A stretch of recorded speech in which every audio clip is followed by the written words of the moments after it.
name's Louisa.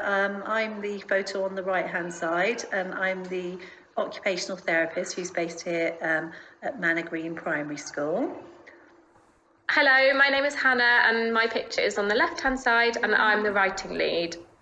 And we've made this presentation for you today to hopefully give you some ideas about handwriting, things that you can do with your children at home. On this page, we have lots of ideas to help build hand strength and build the core muscles. Any fine motor games are great and PlayDoh is a fantastic way to help build hand strength. Any activities working large muscles in the body like climbing, pulling washing out the washing machine, pinning washing up on a washing line, and sweeping are great ways to work the upper body and shoulders. So when you're getting your children to make marks on the paper, it can be helpful to look at how they're holding the mark-making instrument. We will be talking about developmental hand grips. The first stage of a hand grip is actually what we call the palmar grasp, which you may see your children doing if you give them something like a pen or a pencil. They tend to hold the item in their hand and move like this. So that's the first stage of mark making in terms of the actual mark making grip. So what we want to encourage is children to eventually get to the point where they're holding a pencil or pen in a tripod grip. And what can be really helpful to encourage that is actually to make sure that children are working with short stubby items like this, because it stops them from being able to go like that, which they automatically do with a pencil or a pen. So if I show you this is an example of something which is a paint stick. As you can see, it's easy for me to hold it into my hand like that and make the marks. Other examples that you could try are these large stubby chalks, which you could use inside on some chalk paper or outside on the patio if it's a dry day. And again, you can get children making the marks or drawing different shapes with that, and that's also still helping to develop that tripod grip. These are quite good, these easy grip crayons, which you can buy from quite easily from Amazon or other places online. So again, as you can see, they're encouraging that tripod grip, and they've got quite a nice wide base to grip onto, and you can make the marks with those. And they can be actually a little bit more rewarding to children who maybe are struggling to progress on from that, because it just gives them that chance to hold something a little bit differently and still be able to achieve the marks that they want to make. So I would suggest, if you don't have any of these things, even just crayons, short stubby crayons or chalks, just snapping chalks off. We'll be looking at a chalk technique in a minute, or big chunky chalks outside on the patio work really nicely.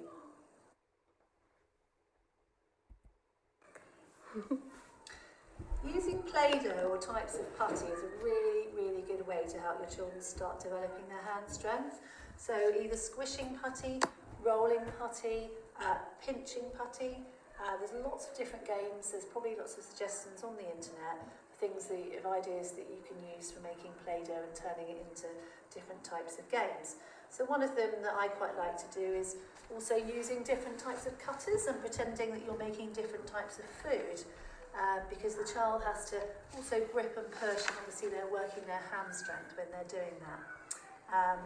You can also, if you're trying to teach different shapes or letters, is to buy some cutters like this one, which actually are the shapes of the letter. Maybe you could start with the first letter of your child's name and see if they can start to recognise that if they're not at that stage yet.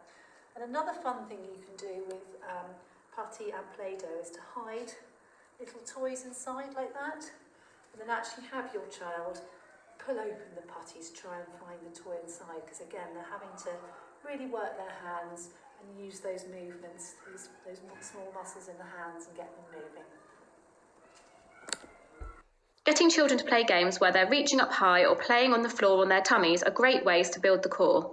Snipping with scissors is also a great way to develop handwriting because it works the same muscles of the hand needed for writing. If they find it hard to cut thin paper, using thicker card can help.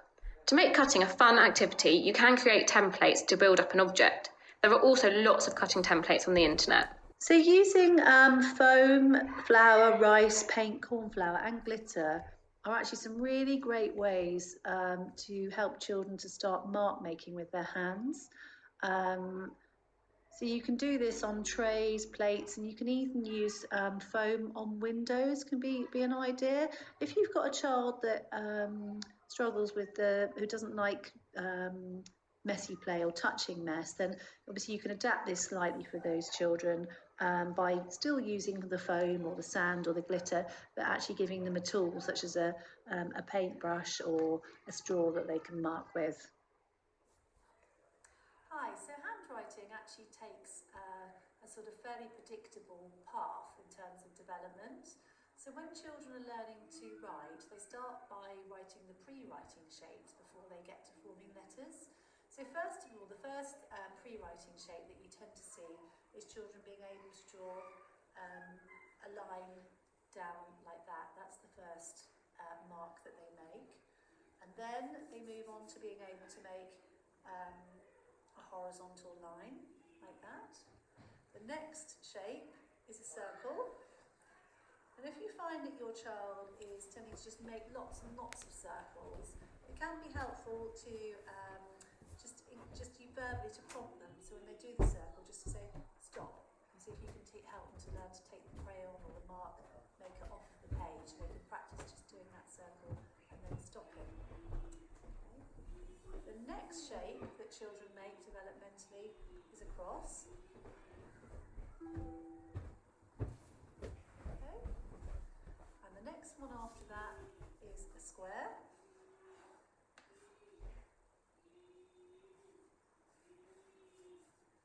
And the next shapes that children can make is making lines on a diagonal. So this way or that way. Once they can do the diagonal lines, they should be able to move on to a cross. And then finally, triangle. And children really need to be able to make all of these shapes before they can move on to letter formation. And as you'll see from most of the shapes, they actually tend to these shapes do make up finally what we use to make letters. So most letters are straight lines, some crossing over, you see circles and legs.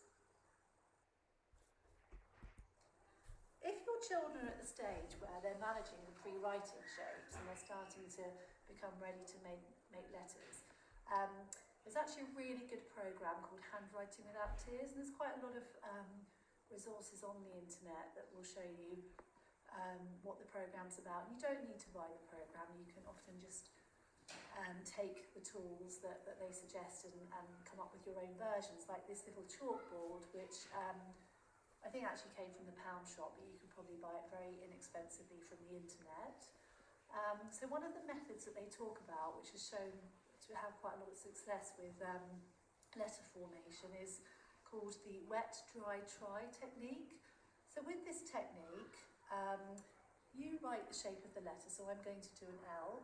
So you always have to show the child where the letter starts. So with an L, we start at the top and come down like this. And with this, it's about the child repeating the movement until they really get a strong feeling for the letter. And we always try to start with capitals because capitals are a lot easier to make than lowercase letters. So it's easy to try and start with those first. So obviously L is also quite a good one to start with because it's not particularly complicated in terms of the sort of shapes and lines that we need to put in. So you then need to just get a little piece of sponge like this, which you wet, and the child holds it. And obviously again, this is encouraging that tripod grip that we've talked about. And what the child does is they use the wet to wipe the letter off in the right direction. And if you're finding that they're struggling, you can do hand over hand with them. So you actually guide their hand, and you can do this a couple of times until they get the movement. And then the next stage is to take a small piece of tissue. If you want to extend it, you could actually have the child tearing this is just a piece of kitchen paper. You could have the child tearing the kitchen paper and actually scrunching it up into small balls, which is obviously helping their hands to work. And then you take the little piece of paper, or the child does, and they dry, they use the tissue to dry, and then maybe it needs to be dried another time, like that. And then finally, they take their piece of chalk and they write the letter. And that is called the wet, dry, try technique. So pencil grip generally follows these 5 stages. The palmer grip is what we would expect to see first, and with lots of practice and exposure to handwriting and the activities we've spoken about, they will generally develop through the other stages at their own pace.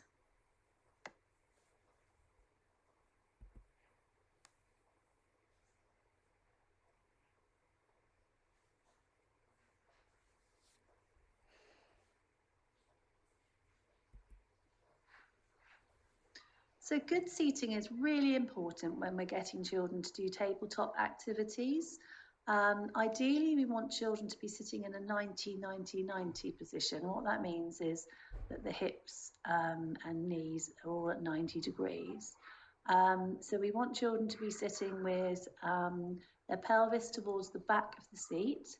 Their feet need to be supported. If their feet are dangling and they're not on something, then it actually can be quite difficult to stabilise and position for writing. So what can be helpful there is to find a little step or a very thick book or something like that that you can put underneath their seat.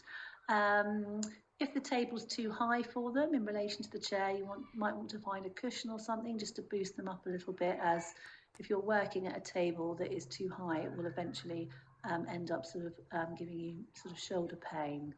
So this image shows how ideally we want children to be sitting, so bottom back and feet nicely supported at the floor, and the table not too high or too low in relation to where they're working.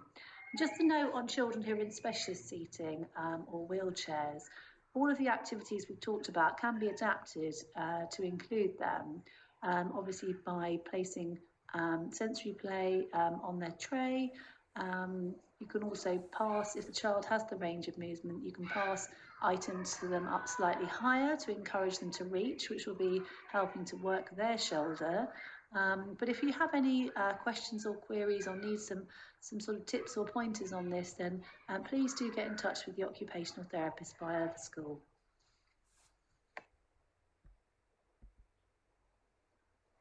These are just some ideas of some resources that you can buy from places like Amazon and that you can try at home that can make writing really fun and engaging for children.